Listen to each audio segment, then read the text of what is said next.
doing, everybody? It's Joe Vizio here.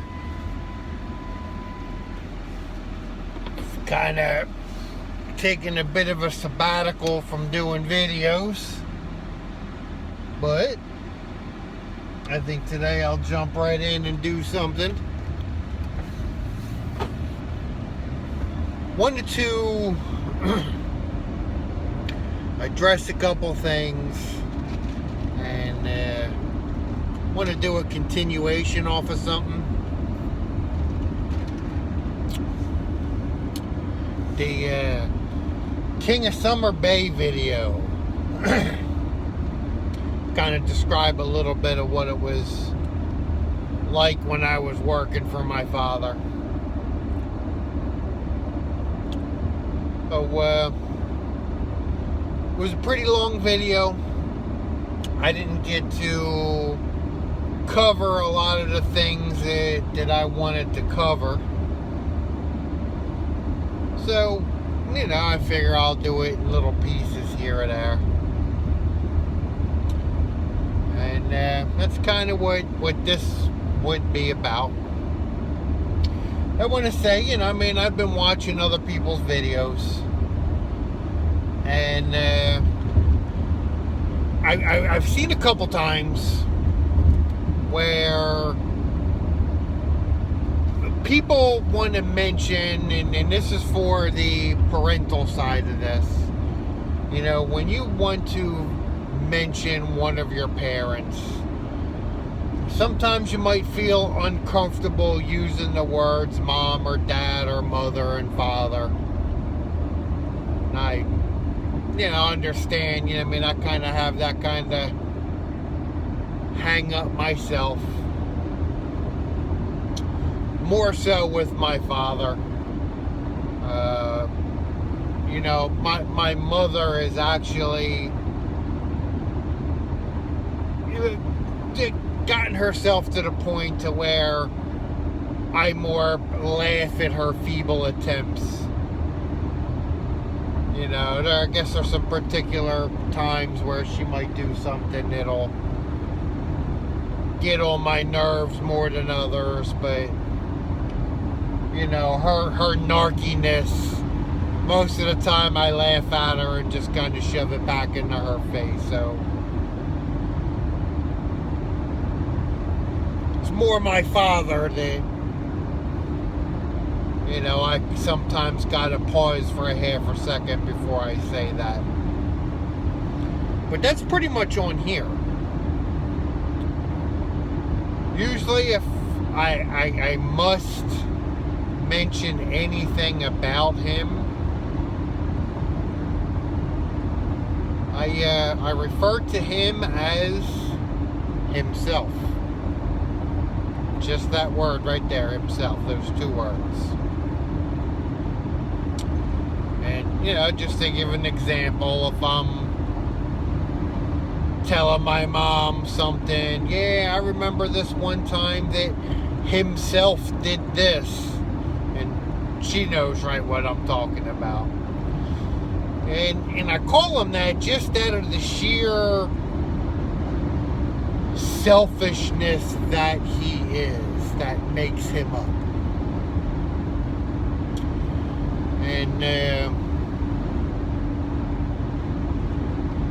that was one of his biggest drivers, was his selfishness, and that he had his way of making those in his family feel like second class citizens.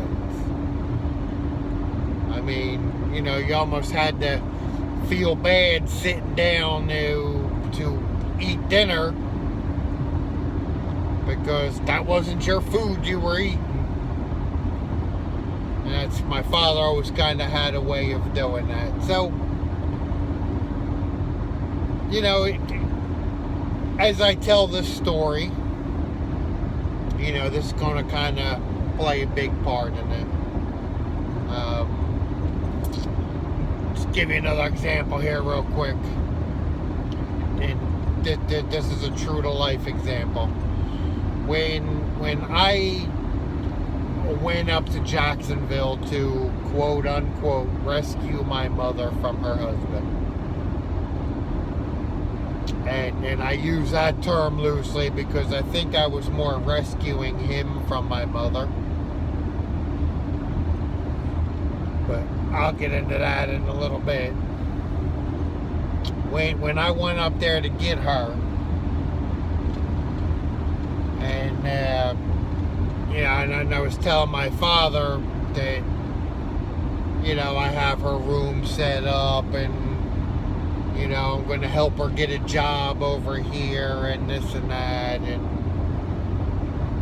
after me telling him all that, his reaction was to say, well, I sure hope somebody would help me if I was in that situation. And again, it's kind of a testament to his self-centeredness. My father makes over $100,000 a year in salary. My father, on top of his salary, collects a military disability. He hurt his back getting his ass kicked in a bar fight in Korea over a Korean prostitute. And, he got his surgery right away. And, the VA is always taking care of him. And at some point, he started collecting a disability. And over the years, that disability has been raised and raised and raised to, the last time I talked to my sister, he gets $2,300 a month just in disability payments from the military. And that's not like a disability that, somebody like you or I would collect, where you're disabled, you can't work. That's why you're getting a disability. So as soon as you start making money, they take that disability from you, or I even think that they have a limit that you can make something, but it's not much.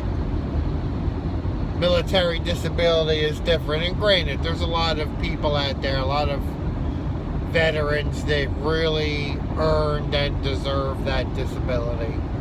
My father is not one of them, but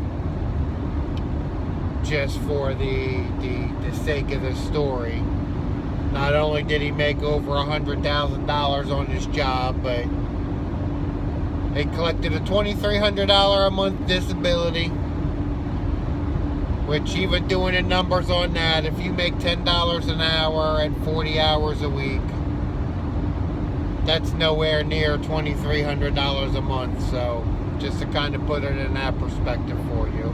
But yeah, by all means, Dad, what about you? Yes, it's all about you. And yes, sir, we would definitely help you, sir, because you deserve it. So, one particular day, we were gathered for our morning meeting, and this is where the king comes and addresses his peasants. And before anybody thinks it, no, I'm not just being a shit. Normally, when you have your meeting, it is an employee coming together with their employees, employer coming together with their employees, and discussing how the business was going to be. This was by no means that. This was just like I said, a king addressing his peasants. So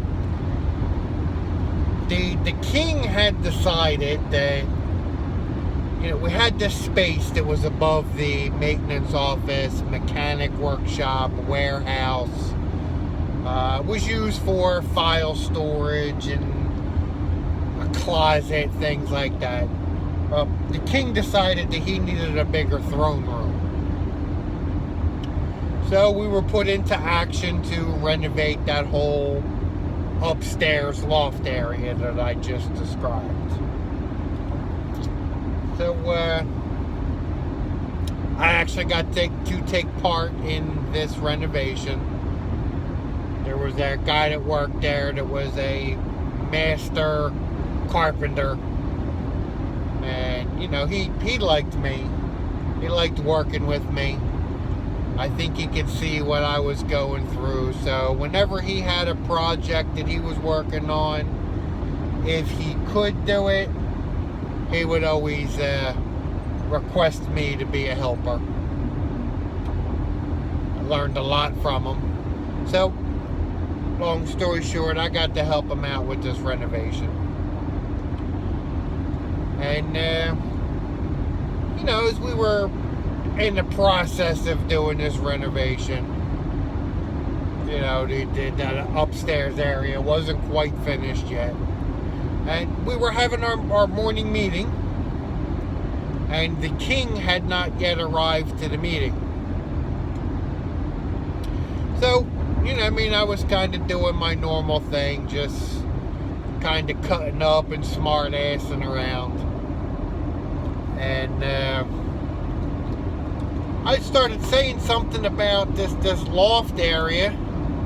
Instead of enclosing it, I said that we should just turn it into a big balcony. I said then the dictator, El Presidente, can preside over us from that balcony. And we can greet him with huzzas. Everybody's kind of laughing because they know. They could see how he is. And the maintenance supervisor was there. And, you know, he's kind of cutting up with us. And he starts talking about on this big blank wall area. He says, you know, we should paint a mural of him right up there on that wall. Which I found absolutely hilarious. And I'm chiming right in with this, and I'm telling him, yeah, man, just like where his eyes are, we could put cameras so that he can sit in his office and he can watch us on his monitor. And I said, right where his mouth is, we could put a speaker, and his ears would be microphones so he can address us and he can listen to us. Kind of almost like that picture of the boss at Laverne and Shirley. I don't know if you ever seen that show. They had that picture that they were talking to, that the guy had a speaker, and so everyone's just kind of cutting up about it. And then the maintenance supervisor says, yeah, right next to his face I want to put one of them speech bubbles, and I wanted to say, what about me? And when he said that, I was kind of shocked. I was shocked that he said that, and I was more so shocked that somebody else could see that. And I never provoked this guy or anything. This was his own words that he used that. And I was just kind of flabbergasted for a second that he said that. And you know, at that time I didn't know anything about narcissism and all that. You know, it was still that I was a shitty person that would never live up to his expectation, and that's what it was, with no explanation. So I really didn't know about all those kinds of things and what it was like to be validated. And at that particular time, without me even knowing what happened, I was validated. And somebody else could see that happening, and I actually made a pretty good cut on it. I could see that comic style speech bubble. What about me? And that's an attribute to who he was and how he was. Everything was about him. And I've said this in other videos, me and my sister, we were known as just crumb snatchers. We went to eat dinner, it's a bunch of crumb snatchers. Just wait for me to drop a crumb and then you're just gonna... And that's how he looked at us. So, when I tell you stories about how hard it was to actually ask him for anything, and at times that he actually volunteered to do something, was just shocking. And and asking him for something, you just really didn't do it. I mean, I had a couple incidences where I had asked him for money. One big amount when I was living a few states away, but I learned quick, you don't even ask him for $20 to get something to eat because you're in between paychecks. You don't do it. You do not ask him for anything. And that was something learned from when I was a kid. And I say, like, he was good on birthdays and Christmas. This is about getting gifts and things like that. I won't take that kind of credit from him. Even if he did or he didn't, that's not abuse or anything either way.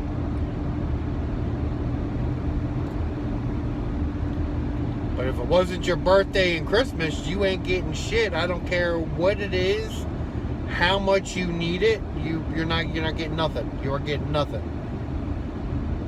Got a pack of hot dogs in the refrigerator, eat your hot dogs and shut up. What about me? So yeah, I was validated before I knew what validating was. And that kind of brings me to something here. I mean, I guess I don't want to particularly do this, but I think I need to. From watching, a lot of different videos, you're always kind of told to go with your gut instinct.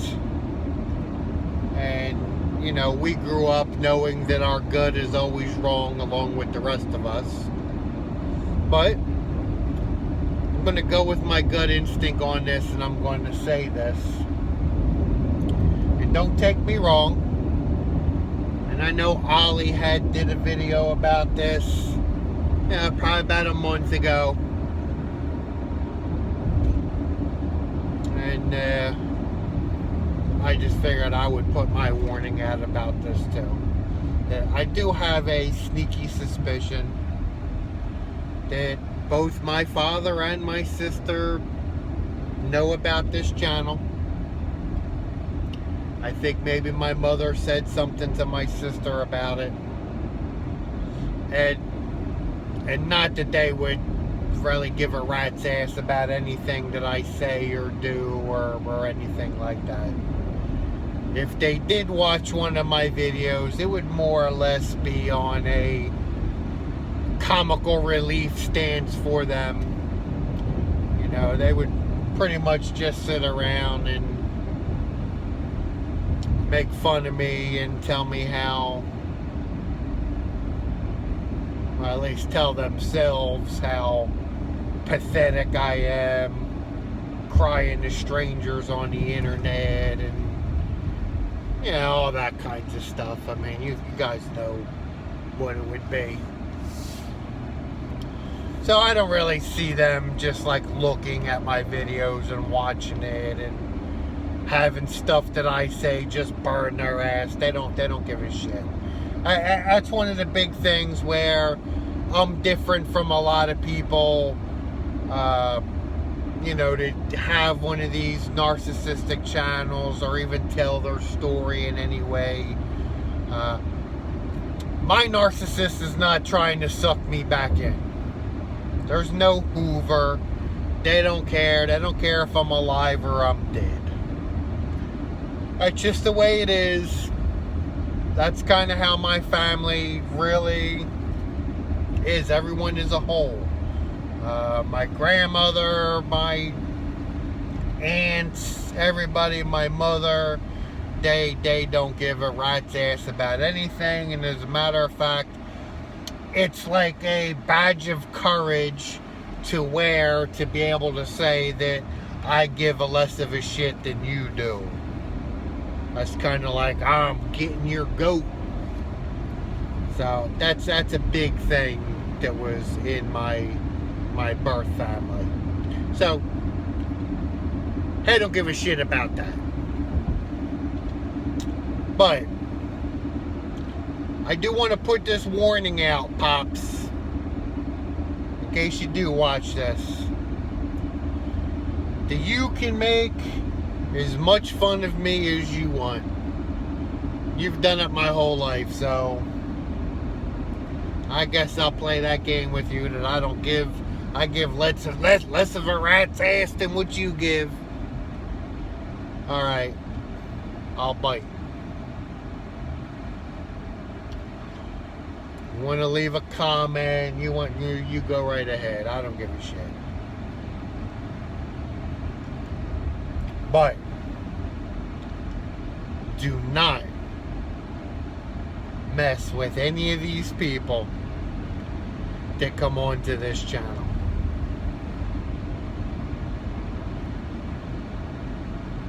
We all know we have problems. We all know we have problems because of assholes like you. We've all been there. We all know what each other is talking about. And it's all because of scumbags like you. So, I know that anybody that's watching, Ollie's kind of said something similar to that. And I bear repeating it in my own words because it is very, very true. Now, Pops, if you want to think back to a time that I had caught you emailing somebody from your home computer, and you said that was Stanley's daughter that you were emailing. Stanley was one of his workers. And, Stanley's daughter, she had to have been in her 30s.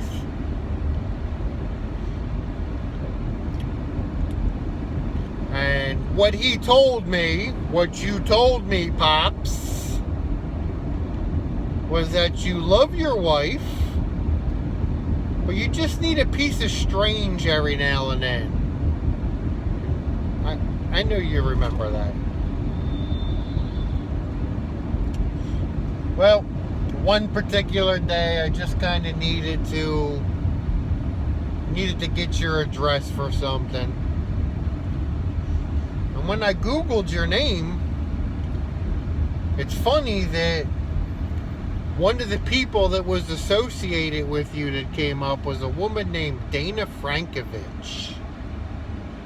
Remember Dana Frankovich? Stanley's daughter? Yeah, she comes up in that search as one of your associates, associated with the use of one of your credit cards and through your Shoot Golf email. Yeah, you remember that? I have all this information. I have it saved in paper form. And it is very much still active online as well. Now, I know I dropped the ball when it came to you stealing that pool light. I know I dropped the ball by not trying to force my way in to see Mr. Sarecki to tell him about the air conditioner that you and Nelson bought with company money and installed over at Larry's house and then split the proceeds between you and Nelson. Yeah, I dropped the ball on that. But I'm not going to drop the ball on this one. So even then, I was still kind of a little hesitant because I had that thou shalt obey thy mother, honor thy mother and thy father thing in my head. Don't worry, that shit's all gone. So I really don't mind sticking one up your ass. So if you don't want your wife to get that information, if I was you, like I said, I would just stick to making fun of me, making me the butt of your joke. But don't fuck with anybody that comes onto my channel, because that's really going to piss me off. And just in case you think that, you know, just because your wife thinks I'm crazy and all that good shit, that she's not going to look into this information just because it came from me. Let me tell you something, buddy. Hell hath no fury like a woman scorned. She will look. And she'll find the same kind of information that I did. So, just kind of keep that up under your hat. Don't cross that line. And I'll be more than happy to provide you a few laughs. That's all. I think that's as nicely as I can say it.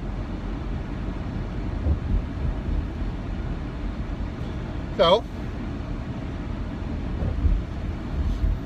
hope nobody out there takes any particular offense to what I'm saying on this one here. Hope maybe you could relate to the story parts. And you know, I'm gonna make another video soon talking about some more things about the Summer Bay saga. I'll start talking about the harem that my father had there. Yeah, that's right, Pops. I'm going to tell them about Carolina and Josladia and the whole crew. So, if you do watch this video, maybe I should have warned you at the beginning. You might not want to watch it with your wife.